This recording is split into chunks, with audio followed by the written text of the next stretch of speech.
Passengers travel by plane from one country to another, but no one is aware of it. For 39 years, a non-existent plane has been connecting Cairo, Egypt, and Tel Aviv, Israel in this manner. Let's learn more about this non-existent airline.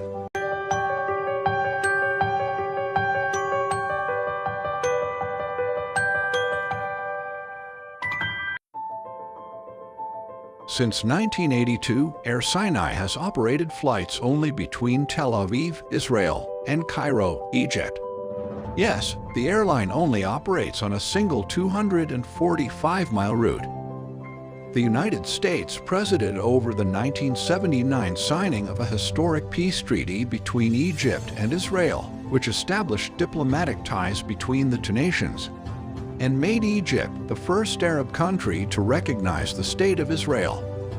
The 1982 treaty's requirement that the two countries maintain active civil aviation routes, that there always be a direct flight connecting Israel and Egypt, was fulfilled with the founding of Air Sinai. Air Sinai's route was previously operated by Egyptair's Nefertiti Aviation. Later, Air Sinai started operating on this route. However, Egypt came under political pressure as a result of the peace agreement with Israel and the ensuing air travel between the two nations. Following that agreement, Egypt was boycotted by all other Arab countries. Anger began to grow within Egypt as well. Under both internal and external pressures, Egypt is forced to make a completely unprecedented decision. They canceled the flight on this route.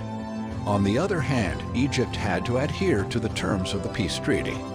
Egypt began flying on this route in secret to avoid violating the terms of the agreement. Because of this reluctance, Egypt established Air Sinai, which allowed Egypt to fulfill the terms of the treaty without directly implicating Egyptair. Air Sinai used Egyptair pilots, planes, and flight attendants under a wet lease agreement that effectively meant there was no difference between the two airlines other than on paper. Egypt did something else in addition to changing the name: stops use of logo on aircraft to maintain privacy. Caution was still exercised.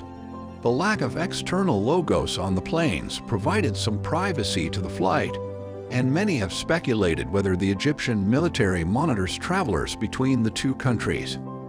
The reluctance also meant extreme privacy around Air Sinai's existence.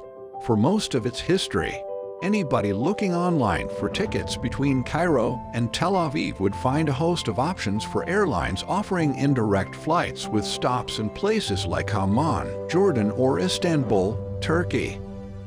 They might find a few references to a direct flight operated by an airline called Air Sinai. But any attempt to book it would end in a message to call a travel agent or contact the airline directly. The problem with that advice was that Air Sinai didn't have a website, a public flight schedule, or an online booking system. There was no phone number to dial. Despite the fact that the airline had been a subsidiary of Egyptair since 2002, Egyptair pretended there was no connection. For those in the know, the only way to book a ticket with Air Sinai was to go through a full-service travel agency or email the company after learning their address through word of mouth.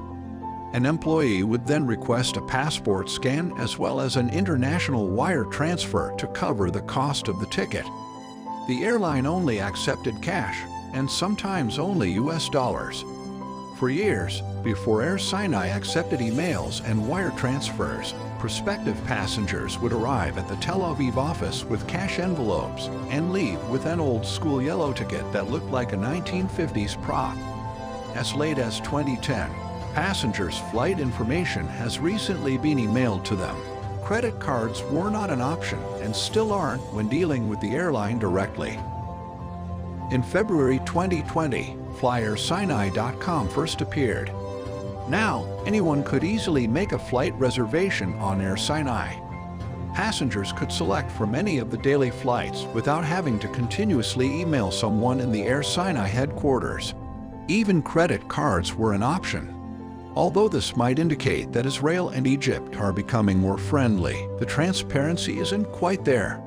The website identifies itself as a solely independent third-party travel agency. There are no given contact details or social media accounts. The site and its web developer are both based in the United Kingdom.